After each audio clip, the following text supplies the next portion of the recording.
हरि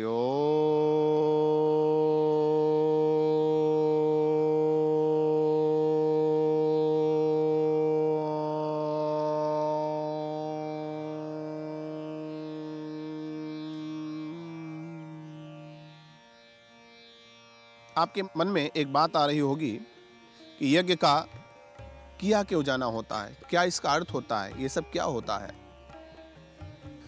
हमारे यहाँ ऋषियों ने एक परंपरा करी। ऋषि का मतलब जो रिसर्च करते थे, जो बहुत अपना जीवन लगा दिया करते थे, उनको ऋषि कहते थे। और ऋषियों का रिसर्च क्या था? वो ये रिसर्च था कि लोग कैसे सुखी रहें, लोग कैसे सुखी रहें, यानी हम भी सुखी रहें और सब सुखी रहें, सर्वे भवन्तु सुखिनः, इस बात पर फोकस किया करते थे। तो उन्होंने यज्ञोपैथी या यज्ञोलॉजी का उन्होंने रिसर्च किया कि एक जगह बैठ करके हम पूरी दुनिया में कैसे अपनी भावनाएं और कैसे पूरी दुनिया को अच्छा बना सकते हैं, स्वयं अच्छे बन सकते हैं और आसपास का वातावरण हम ठीक ठाक कर सकते हैं। तो जो यज्ञ है वो संस्कृत की एक शब्दावली है, इसका नाम होता है, धातु है यज। यज धातु से बना है, जिसके 3 अर्थ होते हैं: दान करना, संगतिकरण करना और त्याग करना।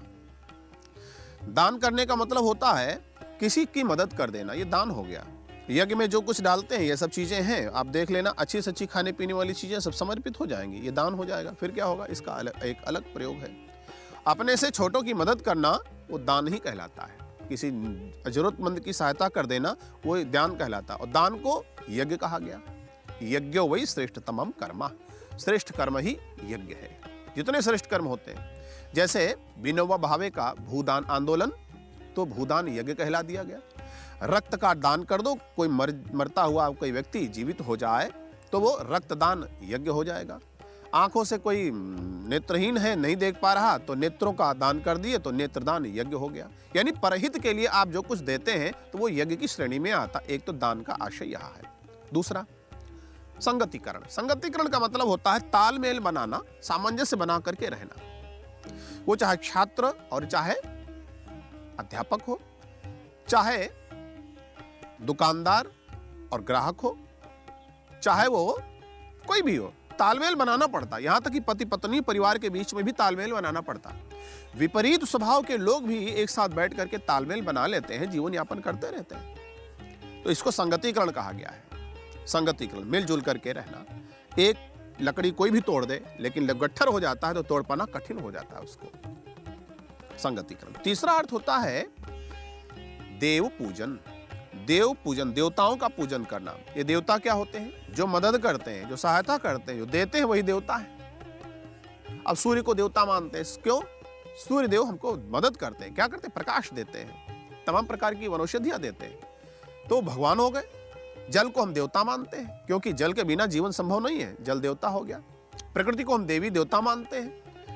हाथी में कभी कभी गणेश का, और बंदर में हनुमान का, इन सब को गायों में माताओं का, कि सब देवी देवता उसी में, चूंकि गाय पर आधारित कृषि व्यवस्था थी, तो जो दे वो देवता।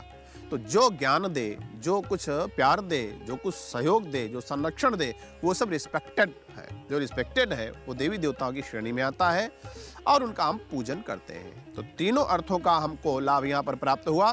वो हुआ देव पूजन, अपने से बड़ों का सम्मान करना।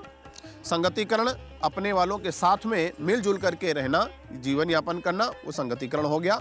और तीसरा हमारा हो गया क्या? यही सबसे श्रेष्ठ है दान। जो कुछ है बचा बचा करके श्रेष्ठ कार्य के लिए, परमात्मा के लिए अर्पित करी जाए।